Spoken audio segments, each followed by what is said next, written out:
On démarre. Alors, le but de ce topo sur la révolution cubaine, c'est de revenir sur la révolution cubaine, évidemment, mais aussi sur ses impacts. Donc on va aller au-delà de 1959-60 de la révolution cubaine en elle-même. Des débats que cette révolution a pu soulever dans le courant trotskiste international et aussi des conséquences que voilà, ces débats ont aujourd'hui. Bon, pour notre analyse de la situation à Cuba, mais pas seulement, pour notre stratégie révolutionnaire et plus largement. Alors,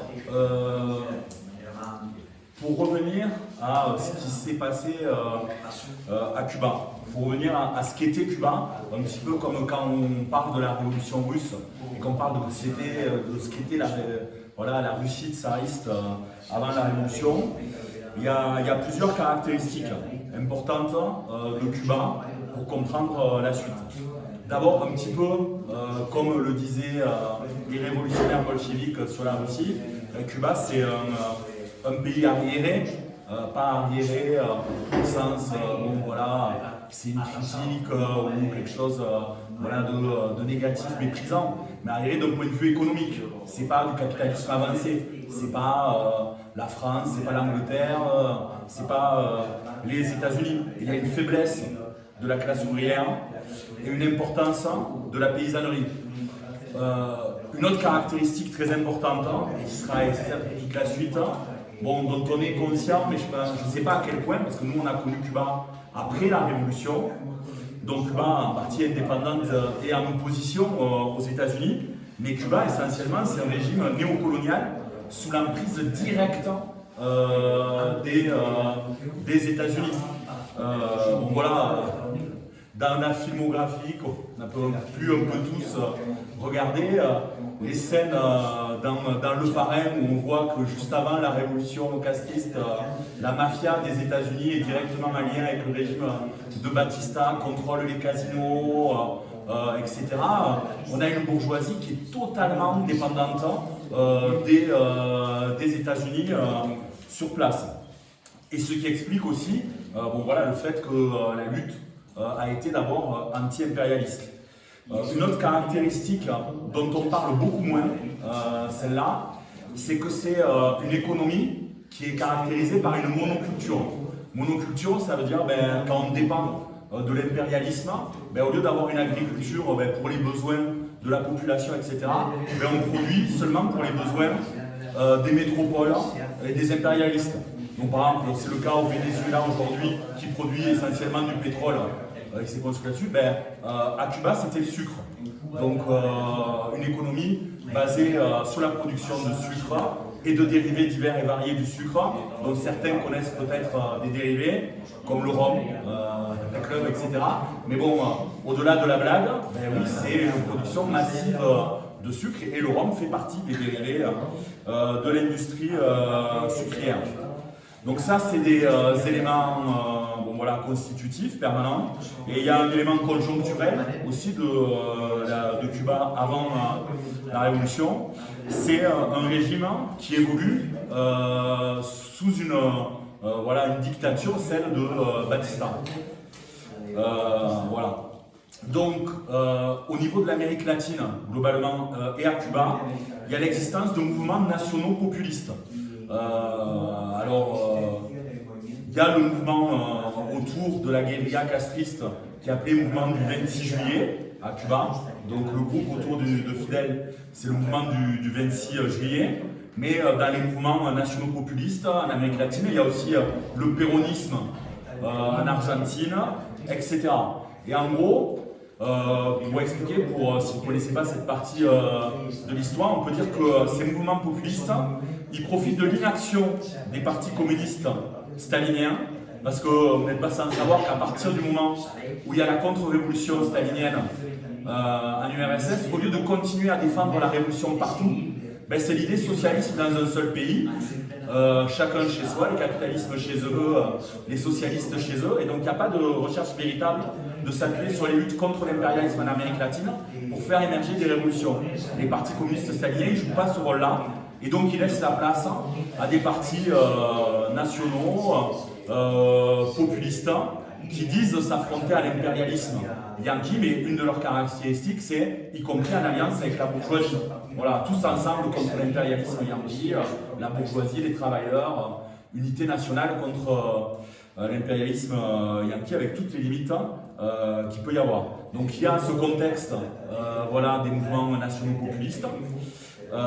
Et il y a à Cuba voilà, l'expression des dérives dont je parlais des partis communistes staliniens, c'est que le parti communiste stalinien cubain, qui s'appelle le PSCP, c'est y compris compromis avec le régime de Batista. Donc avec la dictature de Batista, le parti communiste localement a collaboré.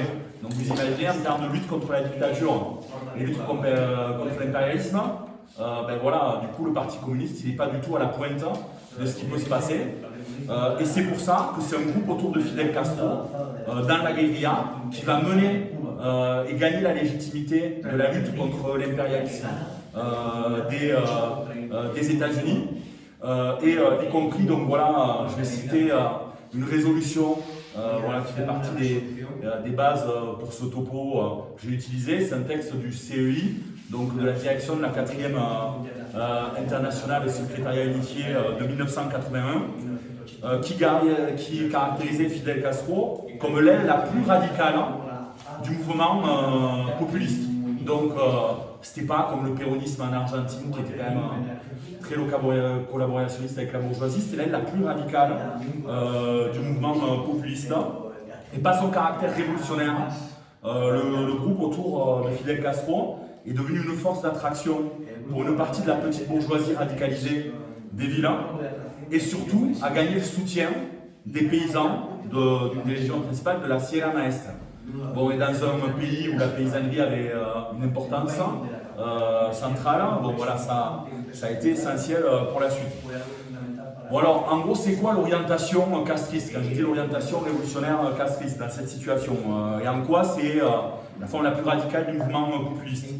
Alors en gros, on peut dire que Castro et le groupe autour de lui, ils ont tiré le bilan des échecs de gouvernements réformistes. Donc il y a eu des gouvernements réformistes, donc, comme celui de Jacobo Arbenz au Guatemala, qui avait été une impasse pour lutter contre l'impérialisme.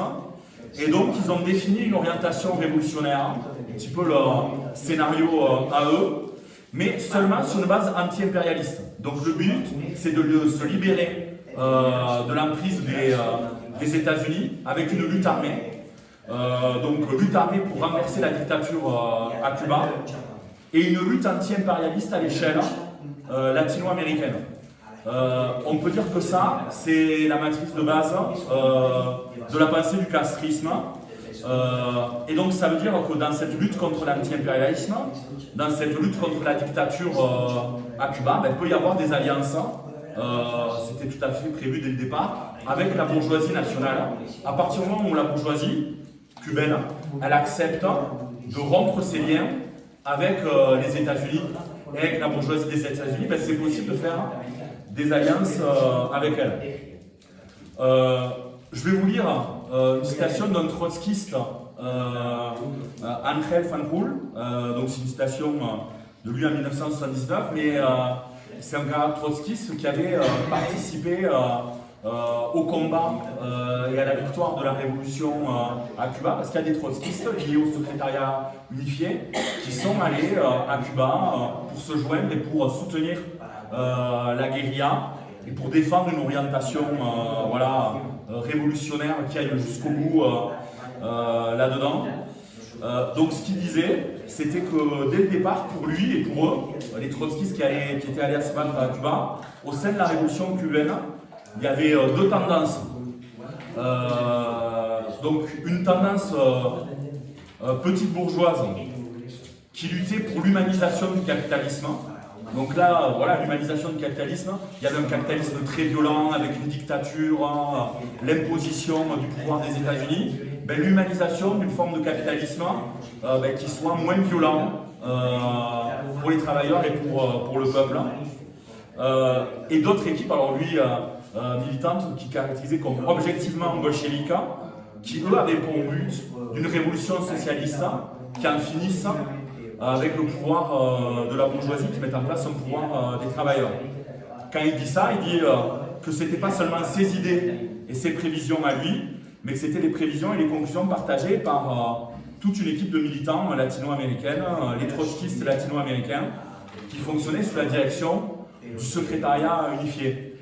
J'aime bien cette citation parce que si vous connaissez un petit peu les débats dont j'ai parlé au début du trotskisme international, bon, ben, ce type de caractérisation, dire qu'il y avait des tendances petites bourgeoises qui faisaient l'humanisation du capitalisme, on croirait plus entendre LO et leur caractérisation de Cuba que celle de la Ligue qui est censée être très drapeau rouge, voilà, un nombril, tout est rouge quand ça bouge, et avoir une vision très positive de tout dans la révolution cubaine.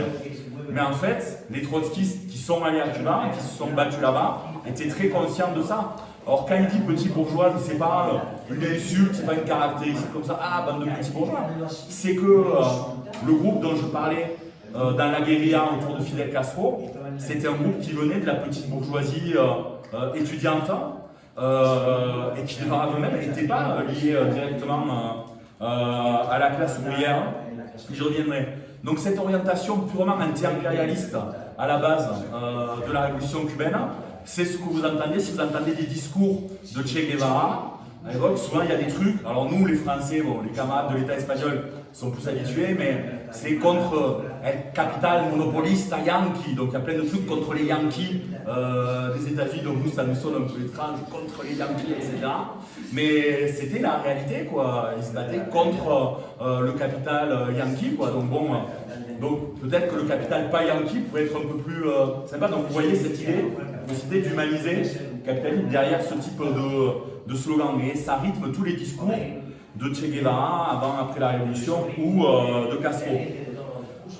Donc ça c'est l'orientation de Castro. Alors ce qui est intéressant c'est de voir qu'est-ce qui a rendu possible la révolution. Alors d'abord l'orientation révolutionnaire dont j'ai parlé là, de Castro, qui n'est pas allé vers des solutions réformistes, on fait des alliances, un gouvernement bourgeois, je ne sais pas trop quoi, les guérillas, lutte armée, on fait sauter la dictature. Donc ça c'est la première chose. Ensuite la lutte, donc l'armée révolutionnaire, elle s'appelait El Ejército Rebelde, l'armée rebelle.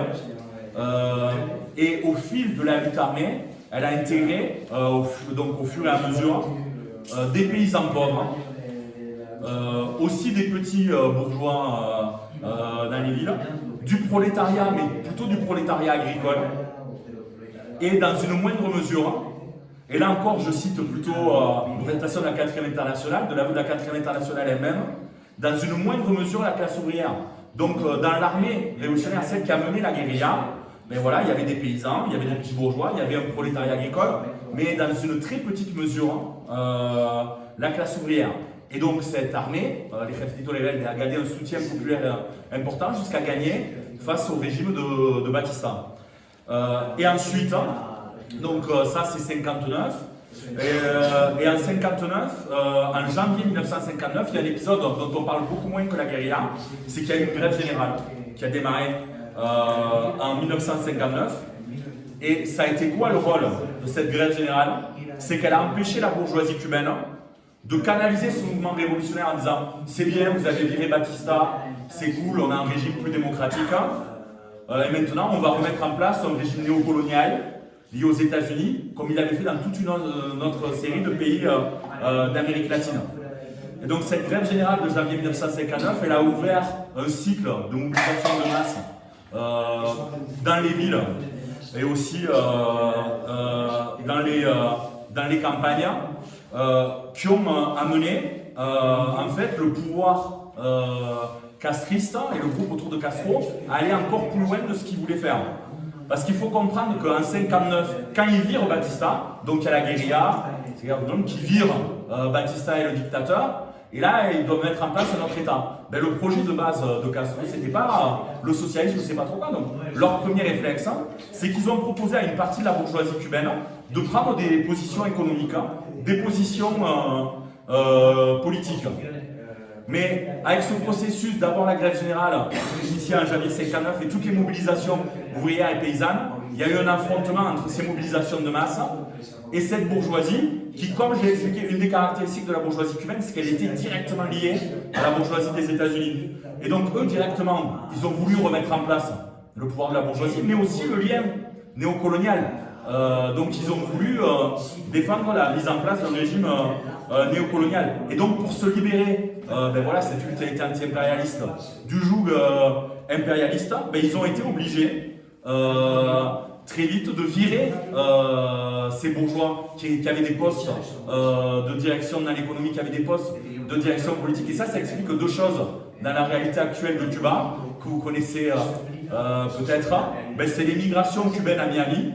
Donc cette émigration cubaine ultra capitaliste, ultra anticommuniste, qui est une des bases les plus réactionnaires du parti républicain, les plus pro-Trump, etc. C'est à Miami, et c'est cette émigration de la bourgeoisie cubaine qui, face à la force de la révolution, a dit bon, ils ont essayé de négocier des trucs, ils avaient des postes de pouvoir, mais ils se sont fait virer. Et ce qui fait que d'abord à 59, quand il y a eu du coup la première phase du régime castriste, d'abord c'est la propriété des impérialistes qui a été expropriée. Et au final de ce processus de mobilisation, en 1960, en octobre 1960, c'est la propriété des capitalistes tout court qui est expropriée. Mais il faut bien comprendre le processus. Ce n'était pas le plan de départ des révolutionnaires. Eux, ils voulaient virer la dictature et ils pensaient que ça allait avoir un cadre avec la bourgeoisie. Mais la bourgeoisie, elle s'est battue comme une folle pour maintenir le lien avec les États-Unis. Et donc, ils ont carrément été obligés d'exproprier les capitalistes cubains en octobre 60. Donc voilà, c'est ce qui a mené à ce processus qui à la base était anti-impérialiste avec des tâches démocratiques, contre l'impérialisme, à mettre à l'ordre du jour des tâches socialistes, d'expropriation des entreprises, d'expropriation des grandes propriétés agricoles, etc. Mais donc ce n'était pas le plan de départ, c'est la réaction des capitalistes qui a mené à ça. Et c'est un autre problème. Du coup, là, je vous ai décrit comment la révolution s'est passée. Vous voyez direct un petit problème, que quand on dit que dans l'armée, dans les Ejército Rebelde, il n'y avait pas la classe ouvrière, c'est que quand les tâches socialistes elles ont été mises à l'ordre du jour, donc en gros l'expropriation des patrons, pour mettre en place les travailleurs, à la place des travailleurs, c'était pas mené par les travailleurs, ce boulot-là. Donc c'est quand même un peu compliqué d'exproprier les patrons quand à la direction de la révolution, il n'y a pas les travailleurs. Et c'est un premier énorme problème auquel s'est confrontée la révolution cubaine. Et si on compare à d'autres révolutions comme la révolution russe, l'autre problème, c'est qu'il n'y avait pas de structure de double pouvoir. Un petit peu le schéma, alors souvent on parle des soviets, etc. Mais les soviets, au moment de 1917, c'était une innovation de malades, des révolutionnaires face à la situation de la révolution russe, et où il y a eu des structures de double pouvoir qui, dans la bataille révolutionnaire, se sont mises en place, les soviets qui regroupaient des travailleurs, ensuite aux grèves générales, des paysans, etc. Et qui petit à petit, en se coordonnant entre eux, le soviet de Petrograd, le soviet de Moscou avec les autres soviets, etc., sont coordonnés et petit à petit ont formé un État qui était presque aussi légitime que l'État tsariste. Et c'est entre cet État, quelque part ce début d'État ouvrier et l'État tsariste qui se sont affrontés, qui boum, à un moment donné, quand les révolutionnaires ont gagné, ce début d'État formé par les soviets qui se coordonnaient, etc., pouvait remplacer l'État bourgeois. Mais il n'y avait pas l'équivalent de ça dans la révolution cubaine. Donc il y avait les tâches socialistes parce qu'on ne pouvait pas faire autrement pour créer la bourgeoisie cubaine, mais il n'y avait pas de structure de double pouvoir avec tous les problèmes qu'on peut voir que ça va poser par la suite. Ensuite, ce qu'on connaît mieux, nous, de la révolution cubaine, c'est l'encouragement que ça a donné aux luttes à l'échelle internationale. Donc voilà, il y a le fameux slogan de Che Guevara, ce qu'il nous faut c'est un, dos, tres, Vietnam, qui tranchait quand même un peu radicalement avec le socialisme dans un seul pays de Staline. Donc voilà, nous on a fait la révolution et débrouillez-vous. Au contraire, l'idée, Ben oui, qu'il fallait qu'il y ait des luttes anti-impérialistes en Amérique latine, mais pas seulement. Et évidemment, ça a été un encouragement pour les révolutionnaires et aussi pour les anarchistes révolutionnaires, les communistes dans le monde, de voir que les tâches, y compris ben voilà, d'expropriation des capitalistes, des tâches socialistes, pouvaient être à l'ordre du jour ben dans un pays d'Amérique latine qui était sous le contrôle direct des États-Unis. Personne n'aurait imaginé ça quelques années avant la révolution cubaine. S'il y avait un des derniers endroits, enfin, pour pas mal de gens, pour se donner une idée, à l'époque, Cuba, c'est l'équivalent de Puerto Rico, quoi. Enfin, c'est pratiquement partie des États-Unis et que la révolution soit possible dans un État comme ça, c'était un encouragement extraordinaire. Donc ça, c'est voilà, les points positifs. Ensuite, sur les difficultés et les forces. Ben, les difficultés, c'est ce que j'ai dit au départ. Donc ça démarre, c'est une révolution qui démarre dans une économie très arriérée au niveau du développement capitaliste, un régime néocolonial, et en plus, il y a le blocus des États-Unis qui démarre dès le début de la révolution, qui limite énormément les possibilités économiques. Donc ça, c'est une difficulté fondamentale de base de la révolution cubaine. Mais il y a des avancées, et c'est des avancées qui ont été connues un petit peu à l'échelle. Pour cela, je vais en donner quelques-unes, comme on peut en donner pour la révolution russe, même si elles sont bien plus limitées. Mais c'est des avancées en fait de la collectivisation.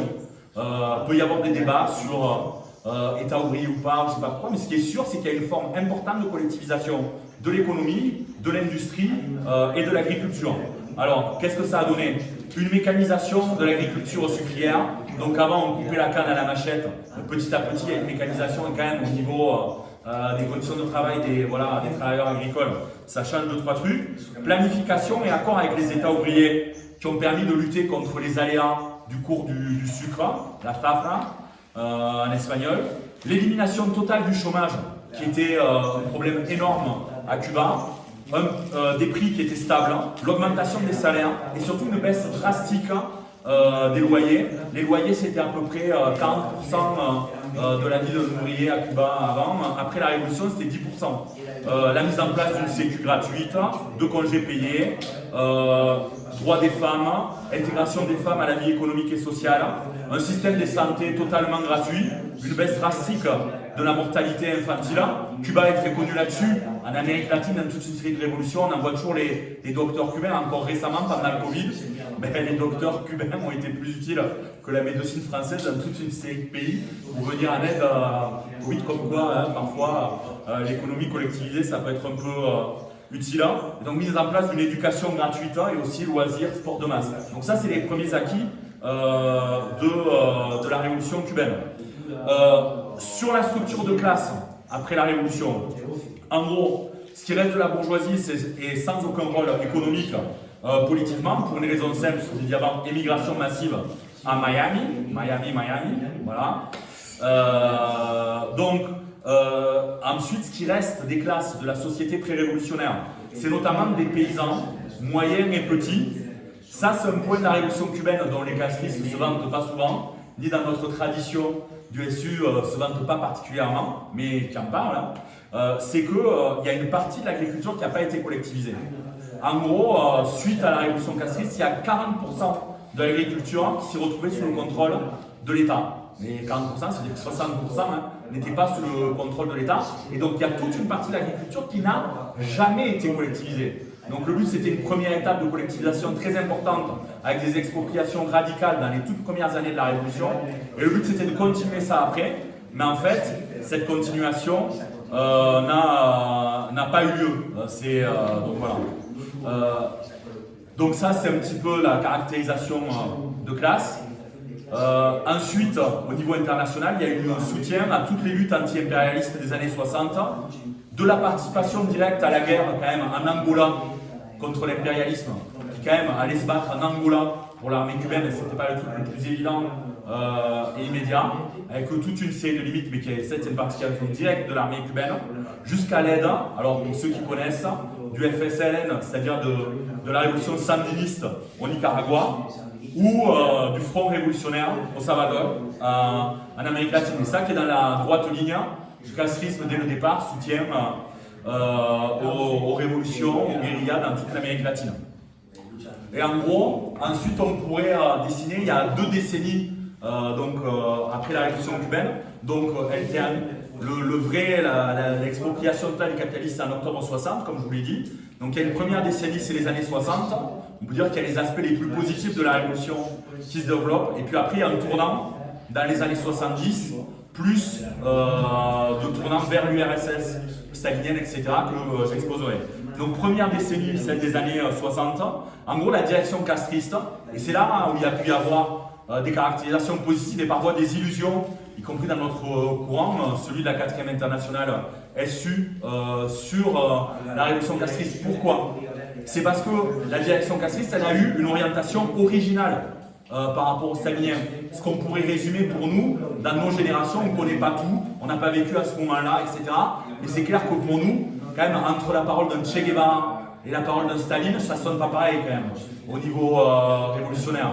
Et c'est que, en fait, il y a eu, par des secteurs castristes, le fait de combattre des dérives bureaucratiques qui pouvaient exister dans ce qu'on appelait le socialisme réel des pays de l'Est. Et cette critique, elle venait d'une expérience concrète à Cuba, où c'est pas le parti communiste stalinien qui a lancé la révolution, c'est le groupe de guérilla autour de Castro. Mais comme je vous l'avais dit, le parti communiste, il était compromis avec la dictature de Batista. Donc, ils avaient vu concrètement à Cuba, ce que je voulais dire, les trahisons du stalinisme, et donc ils avaient une certaine distance. Donc, ils ont développé une forme originale qui ne ressemble pas à ce qui s'est passé dans toute l'Europe de l'Est dans le développement du socialisme. Donc, des expropriations radicales, comme je vous l'ai dit, réforme agraire, 40% de l'agriculture sous le contrôle de l'État. Conséquence de ça, exode massif des paysans moyens ou gros qui refusaient les expropriations. Et ce qui a amené, un petit peu comme je vous l'ai dit au départ, ce n'était pas le but d'exproprier encore plus massivement, mais le fait qu'il y ait eu un exode des paysans, ça a amené à encore plus d'expropriations, vu que les paysans se barraient parce qu'ils avaient peur des expropriations du terrain d'à côté, il fallait exproprier encore plus. Donc là, il y a eu des problèmes de rythme, une confusion, on peut dire, entre ce que ça veut dire une société socialiste, une société communiste, vu qu'il n'y avait pas, c'était pas directement une guérilla marxiste, c'est pas un groupe marxiste ou communiste dès le départ, le mouvement du 26 juillet, le groupe autour de Castro. Donc en fait, pour dire ça un peu concrètement, ils n'avaient pas pensé la société de transition, ils n'avaient pas pensé la situation dans laquelle ils se trouveraient dans une société où ils devraient exproprier les capitalistes et comment en gros dans une société de transition les catégories et les valeurs du capitalisme elles peuvent disparaître. Ça ne se fait pas du jour au lendemain. C'est pas parce que j'exproprie les capitalistes que les valeurs et les catégories du capitalisme elles disparaissent dans la société. Et là-dessus, il n'y avait pas de pensée de ça et du coup il y a eu des erreurs dans les rythmes des expropriations. Donc ça c'est au niveau agricole. Où il y a eu aussi une diversification dans les premières années de la Révolution, ça aussi c'est positif. Une des dépendances de l'impérialisme, c'est quand tu produis seulement du sucre, alors que tu as besoin de plein d'autres choses pour faire vivre ta population. Non. Le premier mouvement de la Révolution cubaine, au niveau agricole, c'est aussi de dire diversifions l'agriculture. Ne faisons pas seulement du sucre pour les impérialistes, mais nous faisons d'autres choses. Et aussi une industrialisation très rapide. Mais ces points positifs des premières années de la Révolution, dès 1964, ils vont être abandonnés sous le coup du blocus et aussi des exodes de la petite bourgeoisie et de la bourgeoisie qui faisaient que les cadres et les techniciens qui pouvaient assurer notamment l'industrialisation rapide se barraient, toujours pareil, à Miami, voilà, de l'autre côté. Du coup, il y a dû avoir une réorientation du pouvoir castriste avec une partie d'improvisation. Et au lieu de diversifier l'agriculture, ils se sont mis à dire on va encore plus intensifier la production sucrière. On va prouver que le socialisme peut produire encore plus de sucre que le capitalisme avant. Ce qui ressemble un peu au modèle, si vous voulez, quand on compare aujourd'hui, toujours pareil, au modèle du Venezuela, qui s'est quand même beaucoup construit sur l'expropriation de l'industrie pétrolière. Et on va produire encore plus de pétrole et on va garantir notre indépendance là-dessus. Ils ont basculé à ce moment-là un petit peu sur ce modèle et en prenant les profits de cette production sucrière pour mécaniser l'agriculture. Donc ça, bon, voilà, évidemment, c'est un problème. L'autre problème, évidemment, comme je vous avais parlé quand je vous ai dit qu'il n'y avait pas eu vraiment de structure de double pouvoir où les travailleurs s'affrontaient au pouvoir des capitalistes au moment de la Révolution, ben, du coup, dans la Révolution cubaine, il n'y a pas eu d'institutionnalisation de l'État ouvrier. Il y avait le groupe autour de Fidel, le groupe de direction de l'armée, et donc l'armée, elle structurait toute une partie de la société, et c'est pour ça les images de Fidel, toujours en général, ou de Raúl Castro, c'est toujours des généraux, quoi. Ils sont en habit militaire, etc. Mais parce que c'est l'armée qui structure, l'armée révolutionnaire, qui structure la société. Mais il n'y a pas d'organisme démocratique révolutionnaire de la base au sommet qui structure la société et qui donne cette position un peu de Castro, un peu paternaliste envers le peuple, un peu spontanéiste aussi. Mais ce vide laissé, le fait qu'il n'y ait pas d'organisme comme ça, démocratique de la révolution de la base au sommet comme les soviets en Russie, ben, ça laisse un vide. Et ce n'est pas une armée qui peut remplir ce vide-là. Ben, ce vide, il a été vite remplacé par une bande de cadres moyens et supérieurs qui s'est mis à appliquer des méthodes autoritaires. Et évidemment, du coup, à ce moment, le Parti communiste stalinien, le fameux PSP, qui n'était pas à l'origine de la révolution, ben, ce parti stalinien, ben, là, le vide arrive, ben, ils étaient où les cadres moyens et supérieurs capables de jouer un rôle là?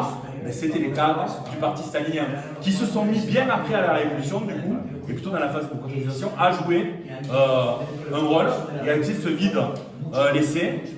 Bon, au départ, dans les premières années de la révolution, il y a des attaques des castristes contre certains dirigeants staliniens.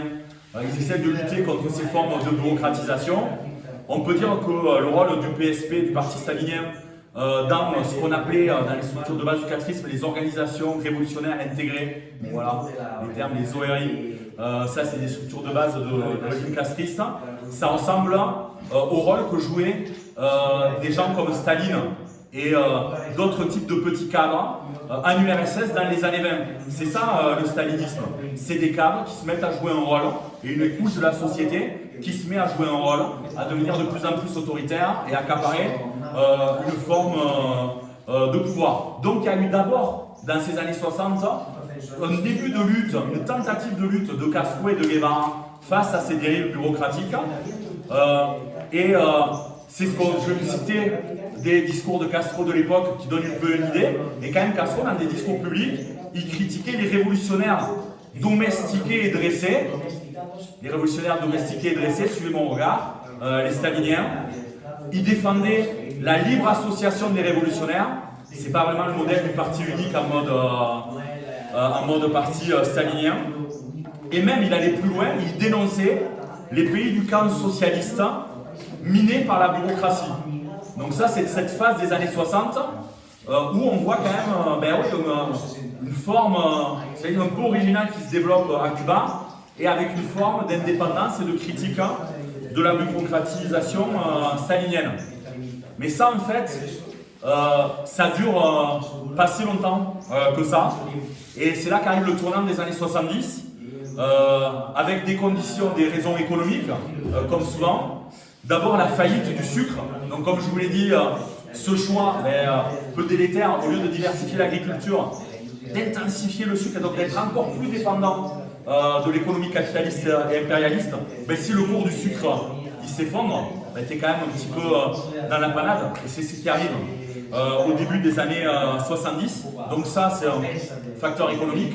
Et aussi un facteur plus politique. Comme je dis, le logiciel castriste, c'était... Et c'est là où il différenciait le logiciel stalinien socialiste dans un seul pays. C'est que il disait, bon, si on veut tenir, il faut qu'il y ait des luttes armées dans le reste de l'Amérique latine. Et il faut que le reste de l'Amérique latine se libère de l'impérialisme des États-Unis. Mais le problème, c'est que les unes après les autres, bon, et la défaite en Bolivie, la mort de Guevara, qui est par année un symbole, mais toutes ces luttes armées, ces guérillas soutenues par le castrisme, ont perdu les unes après les autres. Et du coup, il y a une sorte de retour au réalisme de la part des castristes. Donc, qu'est-ce qu'ils vont faire à ce moment-là? Des choses très très simples. Donc, la première chose, c'est de faire une autocritique. et de dire ben, peut-être qu'on est allé trop loin, etc. Donc il y a des magnifiques discours de Raúl Castro qui expliquent beaucoup mieux que moi cette autocritique.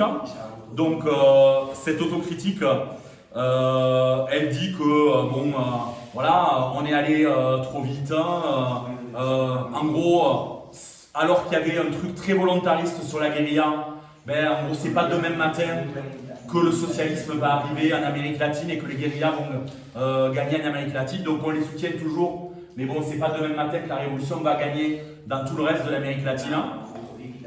Donc on doit avoir une attitude plus attentiste par rapport à ça. Et donc avoir un développement de Cuba, en gros, qui se caractérise par deux choses. Alors qu'il y avait une indépendance un peu du camp socialiste officiel stalinien, mais une intégration au contraire au camp socialiste. Parce qu'en gros, vu que les guérillas n'arrivent pas à gagner en Amérique latine, ben c'est comme ça qu'on va survivre, par le lien et l'aide économique directe de l'URSS. Donc au contraire, on va s'intégrer beaucoup plus fortement donc au camp socialiste, et par aussi donc, une série, un tournant du coup politique et économique localement à Cuba. Donc je vais vous donner une idée de ce tournant. Vous allez voir direct que ça va sonner beaucoup moins révolutionnaire que ce que je vous ai dit tout à l'heure. Donc ce tournant économiquement, qu'est-ce qu'il a voulu dire? Donc les premières décisions prises donc au début des années 70, c'est pouvoir accru du directeur dans les entreprises. Donc il n'y a plus de patron, mais par contre les entreprises sont plus autonomes et c'est le directeur qui a beaucoup de pouvoir. Pourquoi? Dans un but d'efficacité. Donc vous voyez le délire. Après ça, du coup, grâce au directeur plus puissant des entreprises, augmentation de la productivité, lutte contre l'absentéisme des salariés. Bon, hein, ça aussi c'est sympa, hein, comme tournant révolutionnaire. Et comment on augmente la productivité et on lutte contre l'absentéisme des salariés? On augmente l'éventail des salaires. Donc quand les salaires étaient très rapprochés, etc., on donne des salaires de plus en plus hauts pour les cadres. Parce que évidemment, si les directeurs ont plus de pouvoir, ben, ils doivent avoir des salaires plus importants et des salaires plus importants pour les cadres. Donc on augmente l'éventail des salaires. Et autre chose, une loi contre l'inactivité. Donc pour lutter contre l'absentéisme, on lutte contre les travailleurs inactifs. Ce qui en espagnol, c'est la ley de vagancia, contre voilà, ceux qui foutent d'après le pouvoir cassé à ce moment-là, viennent de leur journée. Donc évidemment, ces lois, c'est des lois qui s'attaquent beaucoup plus aux ouvriers qu'aux bureaucrates. Donc évidemment, à ce moment-là, il y a une limitation de ce qui était des acquis de la révolution dans ces premiers temps, du travail volontaire. Donc ça, c'est au niveau des entreprises et au niveau agricole. Ce que je vous disais, alors que d'abord il y a eu des expropriations radicales avec un rythme soutenu et que le but c'était de continuer après, et bien là dans les années 70 on arrête et c'est statu quo agricole. Statu quo. Donc plus d'expropriation et un respect rigoureux. Alors que par contre il y a une loi pour obliger les gens à travailler, plus de travail volontaire, etc. Là par contre les paysans, les paysans moyens qui ne veulent pas rentrer dans les coopératives, ou encore plus, qui ne veulent pas être intégrés au secteur collectivisé, tout est sur la base du volontariat. Ils font comme ils veulent. Donc un paysan, s'il veut rentrer dans les coopératives, il rentre, et s'il ne veut pas, il reste dans le secteur privé. Donc évidemment, ils sont restés dans le secteur privé. Ce statu quo a amené à ce que je vous ai dit au départ, c'est-à-dire au maintien du secteur privé au niveau agricole, qui au final n'a jamais été collectivisé pour une partie donc de ce secteur. Voilà. Donc ça c'est au niveau économique. Donc au niveau politique et au niveau démocratique. Donc là il y a la mise en place d'un système, donc il y a des conséquences dans les illusions de la gauche jusqu'aujourd'hui. Le système mis en place dans les années 70 par Castro, il s'appelle Poder Popular, pouvoir populaire. Je ne sais pas si vous avez entendu ce mot récemment. Pouvoir populaire, tout ça, bon, si ça vous dit quelque chose. Que ça soit en Grèce ou en France, l'Union populaire, etc. Et limite là-dessus, ça vient de l'Amérique latine de ces années-là. Et en gros, le pouvoir populaire, pour résumer, qu'est-ce que c'est?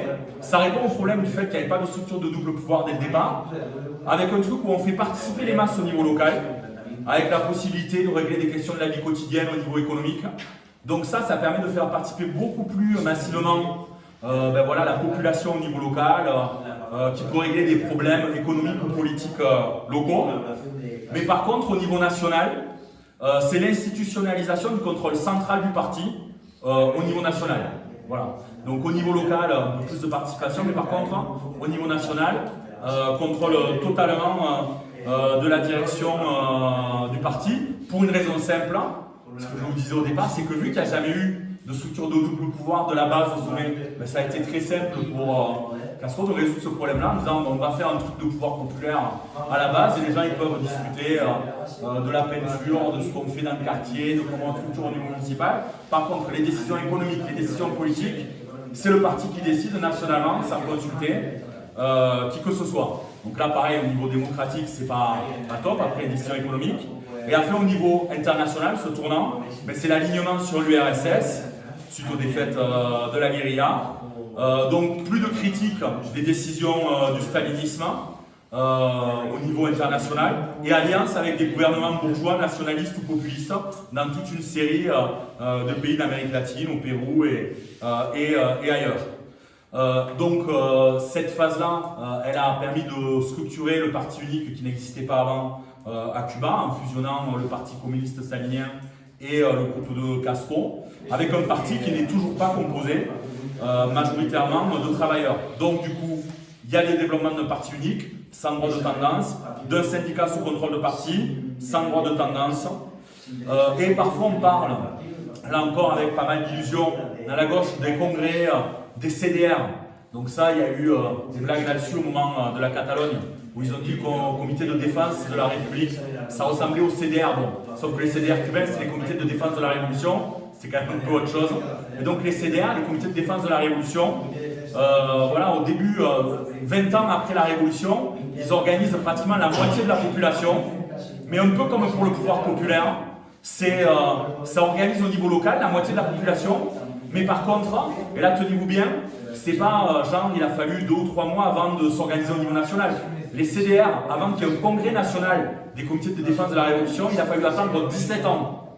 Donc vous voyez, au niveau inégal et combiné, comme structuration au niveau national, vous voyez quand je parlais de vide, quand tu attends 17 ans pour structurer les comités de défense de la Révolution, au niveau national, tu as 2-3 bureaucrates qui ont quand même eu bien le temps de confisquer le pouvoir.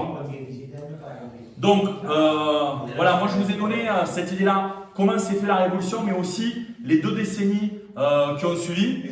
Parce que pour moi, clairement, il y a 2 problèmes dans la tradition des marxistes révolutionnaires, d'analyse des trotskistes sur la révolution cubaine. Un premier écueil, qui est celui de notre courant historique, celui de la LCR en France, de la 4e internationale secrétariat unifié, c'est de dire, sur la base de quelque chose qui est réel, c'est que par rapport au stalinisme, ben, il y a une différence, c'est que ben, il y a eu la volonté, dans les premières années de la Révolution, de faire la révolution ailleurs. Donc ce n'était pas le socialisme dans un seul pays. Donc ben, notre courant historique a tordu un peu ça en disant ah ben c'est génial, c'est la révolution permanente. Et donc la révolution permanente, c'était quoi cette idée? C'était cette idée des révolutionnaires au début du XXe siècle, défendue par Trotsky et par d'autres marxistes révolutionnaires qui disaient que ben, c'était possible dans des pays sous le joug de l'impérialisme comme la Russie, comme des années après Cuba, des pays parfois néocoloniaux. Ben, il n'y avait pas d'étapisme. C'est pas la peine de dire d'abord tu fais. Si tu es dans un pays un peu féodal, un peu qui n'a pas vraiment développé le capitalisme, c'est pas la peine de faire une révolution par étapes, qui était un peu l'idée des marxistes. D'abord tu développes le capitalisme, donc tâche démocratique, tu renverses la dictature, donc par exemple le tsarisme en révolution russe, et d'abord tu vas développer le capitalisme, et après bien plus tard, quand tu auras développé le capitalisme, hop, tu feras la révolution socialiste. La révolution permanente, elle dit tout le contraire. Elle dit que pour vraiment aller jusqu'au bout de tâches démocratiques comme contre une dictature ou de tâches pour se libérer de l'impérialisme, mais en fait, au bout d'un moment, il faut aller jusqu'au bout et aller jusqu'à la révolution socialiste, mettre en place un pouvoir des travailleurs. Sinon, la révolution, elle est dans une impasse. Et dans une révolution, il n'y a pas d'état. Tu ne peux pas faire une révolution et dire attendez les gars, on se pose 3 secondes et on voit. D'abord parce qu'en face, tu as des contre-révolutionnaires qui en général sont armés et ont beaucoup envie de te tuer. Donc voilà, ça ne se passe pas super bien. Et donc ça, c'est la théorie de la révolution permanente. Donc on pourrait se dire de l'OM, ah mais c'est sympa quand même, je vais me casser sur le fait qu'ils aient voulu défendre la guérilla et la lutte armée dans d'autres pays d'Amérique latine. C'est quand même différent de socialisme dans un seul pays salinien, donc c'est peut-être que la révolution permanente, c'est ça.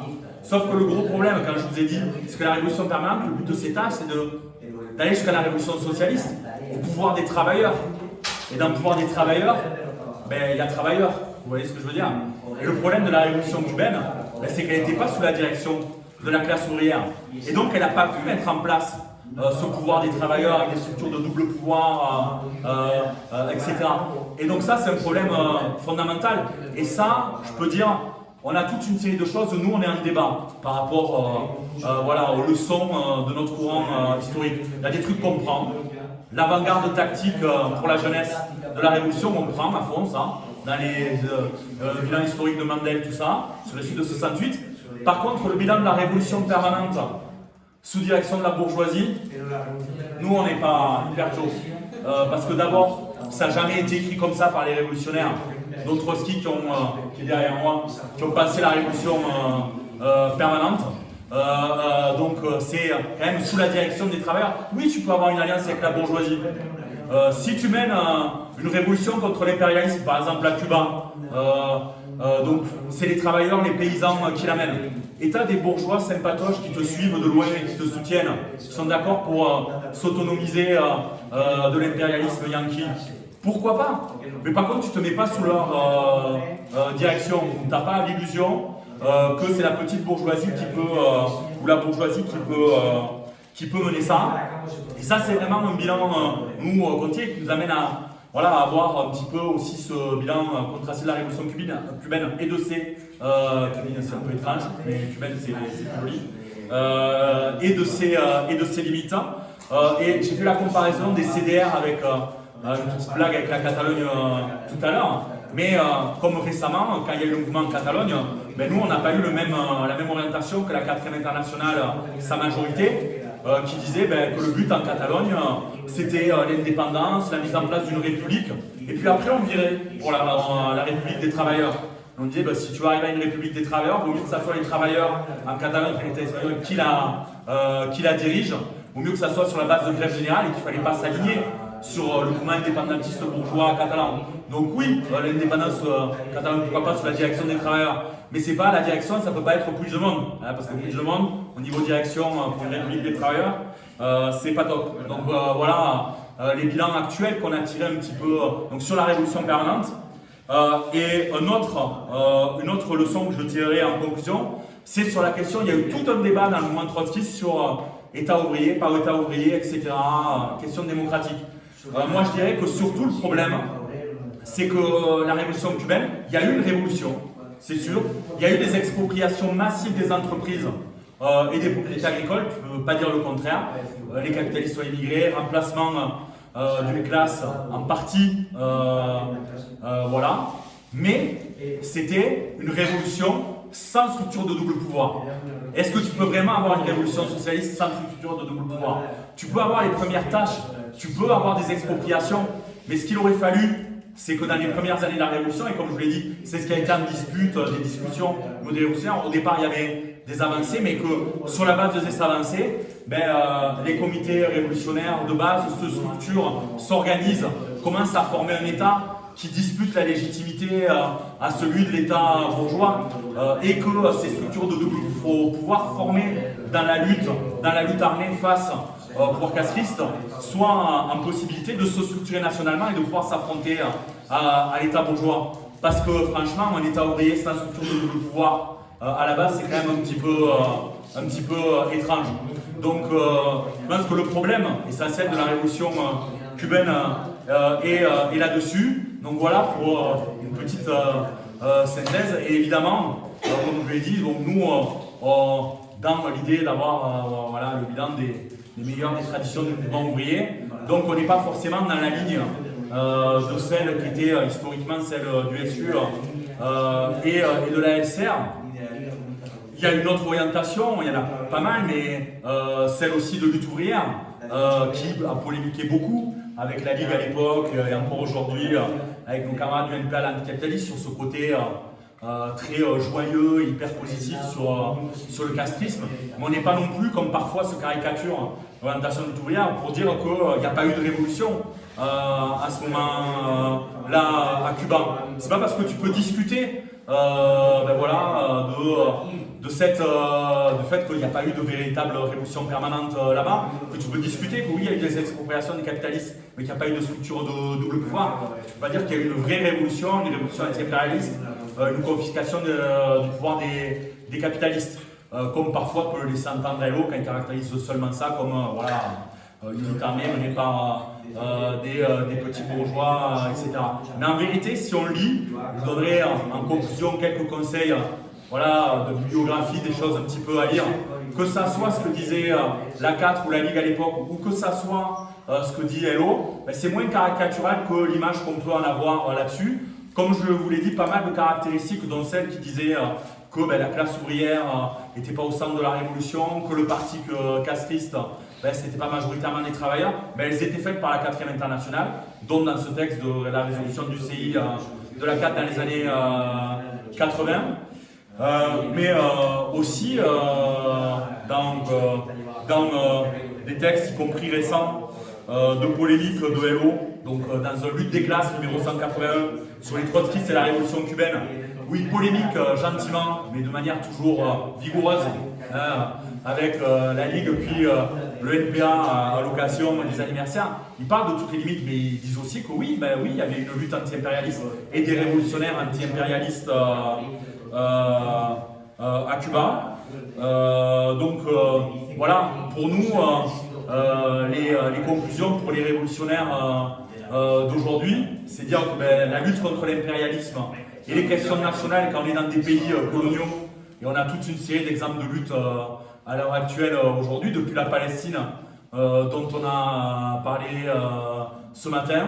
On discute un petit peu de questions nationales aussi quand on parle d'Ukraine, avec là encore beaucoup d'illusions dans le courant dont on fait partie, qui peut aller jusqu'à parler dans la majorité de la 4e internationale de résistance ukrainienne, etc. Donc évidemment la question nationale est toujours d'actualité, c'est un débat qu'on a avec nos camarades italiens avec qui on discute de l'OTAN communiste. Et évidemment la lutte de libération nationale contre l'impérialisme, elle peut être profondément révolutionnaire. Profondément révolutionnaire. Qui peut nier aujourd'hui que la question palestinienne n'est pas profondément révolutionnaire et que c'est une des clés de voûte de l'impérialisme mondial. Mais si on veut se libérer vraiment de l'impérialisme, si on veut se libérer vraiment du néocolonialisme, il faudra une révolution qui aille jusqu'au bout.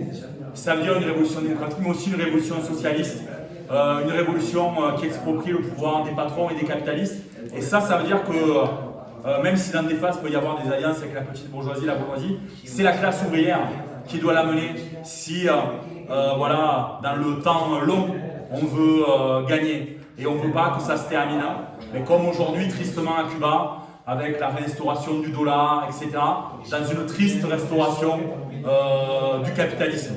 Si on veut que ça aille jusqu'au bout, c'est à nous de mener ces luttes jusqu'au bout. Et c'est fait partie des questions difficiles à mettre en place, vu parfois la force des courants marxistes révolutionnaires ou communistes dans des pays comme la Palestine. Mais quand on discute de 1 État, 2 États, 3 États, 0 État, quand on discute de la Palestine, en vérité, la vraie question, c'est celle-là. C'est que une bourgeoisie palestinienne qui s'émanciperait d'Israël comme ça, mais qui resterait dans le cadre du système impérialiste, quand on voit à quel point Israël est crucial dans l'impérialisme mondial aujourd'hui et le rôle qu'Israël jouait au Proche-Orient, comment c'est imaginable s'il n'y a pas une lutte commune, oui, dans la Palestine sous mandat historique, aujourd'hui menée par la guérilla palestinienne, mais aussi de travailleurs israéliens qui se libéreraient de l'idéologie socialiste pour mettre à bas le capitalisme localement, l'impérialisme. Bien sûr que là, il y aurait une possibilité réellement d'émancipation de la Palestine. C'est vrai en Palestine, c'est vrai au monde entier, toujours aujourd'hui, cet objectif pour nous, la révolution mondiale n'est pas dans un seul pays. Voilà, merci à vous.